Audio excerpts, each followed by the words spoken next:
Welcome back everyone, this is a brand new bike for Christmas. It's going to get some ceramic coating today, also a little bit of PPF as well. So this kit has been supplied by the customer, he purchased it, nothing to do with me, this is not a sponsored video. I'm just going to show you how to put it on and what the benefits are for your bike.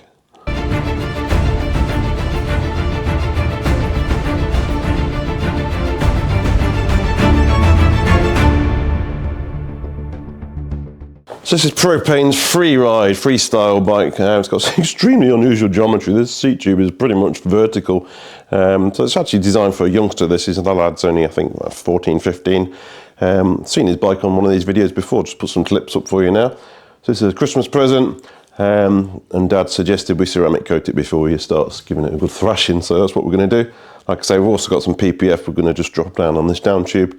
You need to do that before you do ceramic coating though, because once you ceramic coated it, nothing's sticking to this. That's the idea of it. So first of all, let's get this PPF on. So I think this is going to be easy to do on the floor rather than the stand. This bike is brand new. Like I say, I'm just giving this a quick wipe over there before we put the PPF on. But it is brand new, it's never been on the road. Squeaky clean. So I'm going to take this cover off because we're going to try and run it underneath there and cut around this screw hole. Just an extra bit of protection there. So I'm just going to whip this off. When I say it's brand new, it's got muddy pedals, it's done about 20 metres down the road. These are the pedals off the old bike.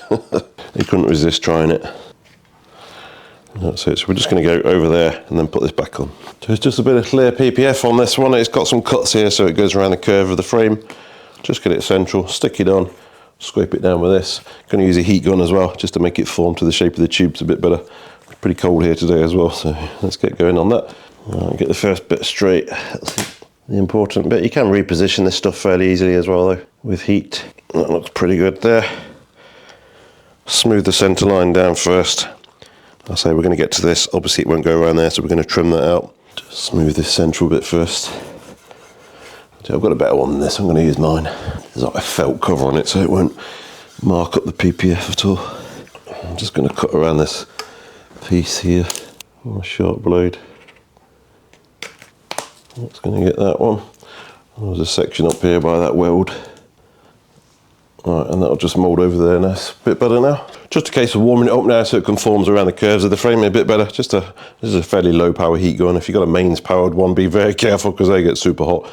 This one doesn't get particularly hot. So just going to warm it up, form it around there until we're done. It's not part tool by the way, it's T-Talk.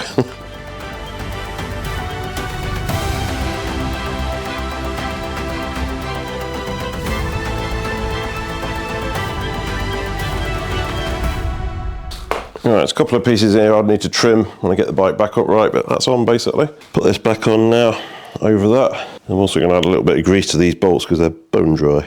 And that's on there. Right, let's flip her back up and get her in the stand. So it just needs a bit of a trim around here because obviously it won't sit over ridges like this. You could unscrew this I guess and put it over there. Let's try that first because it might work slightly better.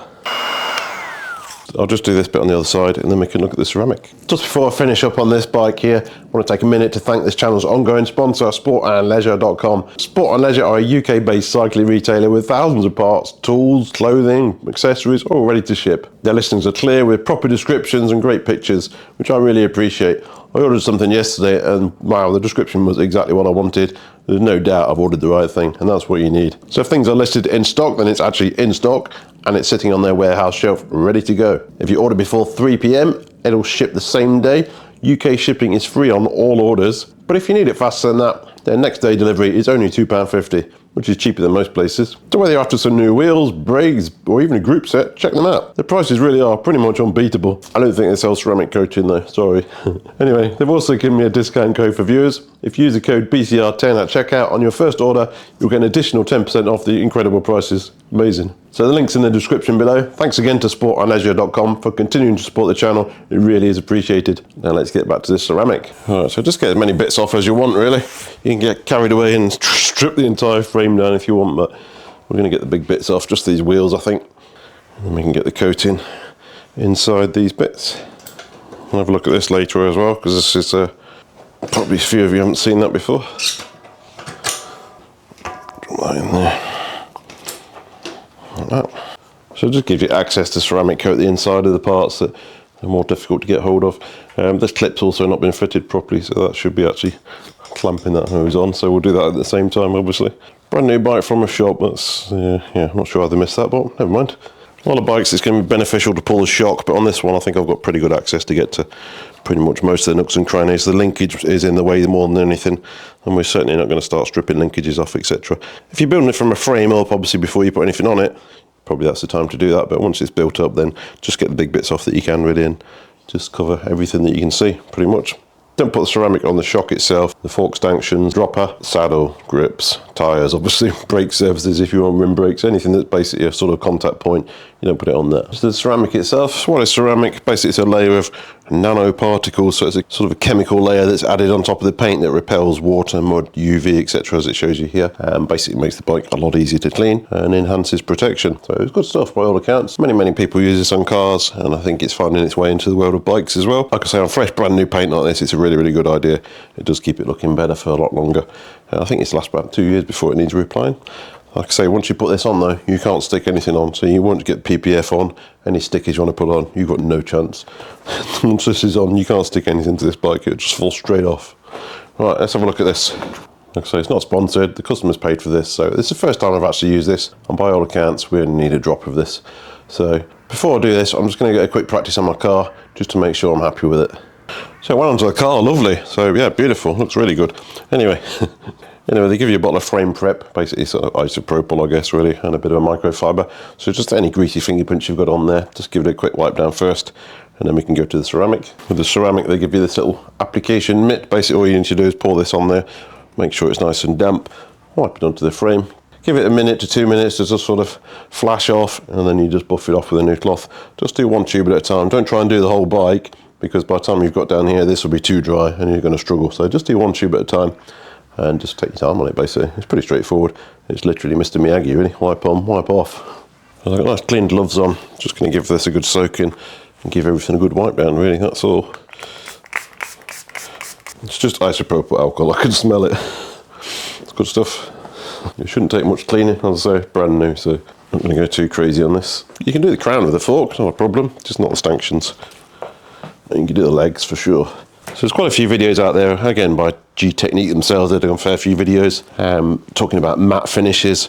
I think it basically adds sort of a semi-shine, it turns it into more of a satin finish than a matte finish. So if you like that, then it's going to work. You can use it on matte. Although personally, I'm not a fan of matte paint. I just think it looks great in the shop, and then after a while it just looks a mess, and it's really hard to make it look good in my experience. Right, this is spotless, literally. There's a bit of mud. I'm going to take these pedals off because they're going to get a risk of getting grit in it. Not very tightly. So I'm just going to sort this out before we go any further, just in case there's a chance of getting some grease somewhere. Like that. That's where it should be. I mean, I don't know how I managed to leave the shop with them missing that. It's kind of obvious. Well, that's as tight as that needs to be. It doesn't need 40 Newton meters, guys. Again, just wipe any fingerprints off from that area. I don't know what happens if you ceramic coat over dirt. It'd be pretty stupid to do that, but I don't know what it would do. Anyone with experience of that, let us know. I guess a lot of people will be saying, all you need to do is wax and polish it. Oh yeah, I get it. Wax and polish certainly gives you a massive level of protection, but I think ceramic coat is on another scale, really. It's good stuff, if you believe the hype. But it came out really nice on my car, so I'm just going to get a bit obsessive with this, and I'll be back in a minute. And it's literally just a case of giving it a good shake, opening it up. You apply liberally to this pad that they give you. Make sure it's quite well soaked in. Then rub it on. Leave it for 1 to 2 minutes. And then you just wipe it off again. So get it into every nook and cranny that you can. This remains quite wet. You can still see that there. So you don't need to keep topping it up. You probably get, it's probably about 5 bikes worth in this bottle, to be fair. So it is quite expensive. But if you've got a few mates, you could share it. Get them all done at once. So just wipe that on. Leave it for a minute. Wipe it off. So they give you 2 microfibers, so use another fresh one to wipe this off with. It smells nice. So when you catch it in the light, you'll basically see it start to sort of separate as it evaporates off, and that's the time to catch it. Don't leave it too long because it can be a bit challenging then. Right, like that. You're not trying to wipe it all off, you're literally just taking the excess off. And that's done. So we'll just continue with the rest of the bike now. Might take a while, but just take your time. So I'm going to do all 3 of these stays because they are pretty small. And just get them all wiped off at the same time. Especially nooks and crannies down here, because these get a real hammer in these too. So make sure you get all of this done. Don't get it on your brake pads. think this stuff takes around about 24 hours to fully harden, sort of chemically bond itself to the frame, so don't wash it or anything after you've done this. Obviously the bike's immaculate anyway, so why you'd want to do that, I don't know. But yeah, I think 24 to 72 hours is their recommendation before you sort of give it any abuse. And this is going to sit for a week doing nothing at the moment, so that's perfect. It definitely feels more slick, in my opinion. Yeah, it feels super slick now, it really does, wow. You've got stickers on there, you can go over them obviously. But put them on first, like I say, because you're never getting these on again. I can feel literally anything's just going to fall straight off here. Inside of here as well, especially inside here. So ideally you'd want the shock off, but there's a bit involved on this bike to do that. You can definitely feel where you've been. New definition to squeaky clean, this is, crikey. Linkages like this you can go over. If they are a matte finish, like I say, you may end up with a slightly satin finish, but don't put it on the actual forks, the stanchion itself. There's still enough on this. I've not topped it up for sort of 2 tubes worth now, and there's still more than enough to cover this. Like I say, allegedly you'll get full of 4 or 5 bikes out of this tiny little bottle without too much difficulty. Going over the PPF as well, and that plastic cover on the bottom. Don't know if it's coming across on camera, but it certainly looks a sort of a next level of shine, that's for sure. Wow, impressive. You can just see it sort of separate as it dries, and that's the time to just catch it with a cloth. I'm not sure, to be fair, what happens if you leave it much longer than 2 minutes. I guess you just polish a bit harder, or you might end up with a bit of a streaky finish. Let's not risk it. So just do the fork lower legs, like I say, don't get it on the fork stanchions. Obviously don't get any brakes as well. And then we are pretty much done. You can do things like handlebars, wheel rims. Obviously if you're on disc brake, you can do the rims itself. It just makes everything a lot easier to clean. This is quite impressive stuff, guys, I'm not going to lie. There's a massive shine on there that wasn't there before. This sort of looked half greasy. No, it's just pure shine. Very nice. Right, I'm going to add some to the cranks, and I think I'm going to call it on that. Obviously the customer owns the bottle, so if he wants to add it elsewhere he can, such as the wheel rims, etc. Like I say, you can do pretty much most components really for added protection, but I'll let him have some fun with it as well. I won't give you any scratch protection, but it will make it easy to clean. Chain guard as well, I can have some as well. No point doing your chain ring. Let's not get carried away. No, he's not putting PPF on the cranks. I don't know if you can see that, but it's got ever so slightly more shiny than it was, because it was a sort of a matte crank, but it's a nice finish, that is. So that's the bike and the fork done. I'll have used, well, probably a third of the bottle, less than a third of the bottle. Like I say, you'll get plenty of bikes out of this little one. Got a Bugatti as well, so yeah, nice. So that's basically it really. So we're going to just throw the wheels back on. We're going to talk about this beast briefly, because it's something slightly different. Let's get these wheels in. I've got another pair of gloves on. I don't want to risk getting any ceramic that might be on my gloves on the brakes or anything, so drop this wheel back in. This through axle's already nicely greased, as I say. So other than missing that clip, it seems to have been put together pretty nicely. So this is Sram's new T-type derailleur. Basically, it's got the unique sort of hanger. There's no derailleur hanger on this. It's part of the axle, and the derailleur is the hanger, basically. So this is pretty much indestructible, allegedly, fully rebuildable. So you've probably seen the videos where you can actually stand on this. It's that strong. So the traditional derailleur hanger on the frame is gone. It's fantastic in that way. However, this customer is suggesting he might want to single speed this bike at some point. And from a quick Google search, that appears to be now impossible. I don't think anybody makes a tensioner that's going to fit a T-type sort of frame. So yeah, that could be an issue going forward. It is a good idea and it is super strong. It does what it says, but it is limiting you to Sram's technology now. So you wouldn't be able to fit a Shimano derailleur to this frame as far as I'm aware. If I'm wrong, I could be, but it's hard to keep up with all the changes in technology. But yeah, it's decent stuff, but it's massive. Wow, it's a big thing. Let's see how it shifts anyway. Got no pedals, so I'll just use this. Not touch this. This has literally come straight from the shop, so you'd hope it's perfect.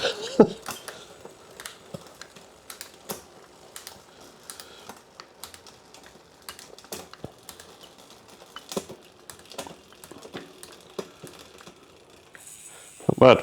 A little bit slow coming down the block, but obviously these cables are brand new. They will stretch and bed in slightly, so that will actually speed that up as it beds in, sort of thing. This system is designed to shift better under load though, so obviously in a work stand it's slightly unrealistic. Pedaling under load itself, it may shift even better than that, but yeah, pretty impressive stuff. Propain's not a brand I'm familiar with, I'll be honest. I think it's the first one I've had in the workshop, but again, it's hard to keep track of all the newcomers and the ones that didn't quite make it, unfortunately. That's nice. Sram DB8 brakes as well. So this is one of Sram's newer mineral system brakes, so they've finally ditched the dot, finally, thankfully. They seem to be working nicely. Again, brand new, you'd hope so. So that's done and ready to go, ready for Christmas. Not long away now. Time of recording, 17th of December this is, so yeah, it's not long away at all. I'm off to Mexico myself for 10 days at Christmas, so I'll get away from the typical British weather. Anyway, I hope you enjoyed the video, hope you learned something. Maybe you fancy ceramic coating your bike. Personally, it's the first time I used it, like I say, but I'm really impressed with the stuff. It feels totally slick now. Throw any water at that in a few days' time, it's literally going to bead straight off, and the dirt with it as well. So yeah, the concept is fantastic. The stuff's been around for a long time now. I don't think it's sort of snake oil. I actually believe in it. Good stuff. Not sponsored, I'm just my opinion from what I've just used it the first time there. Anyway, I'm off for a drive. Thanks for watching.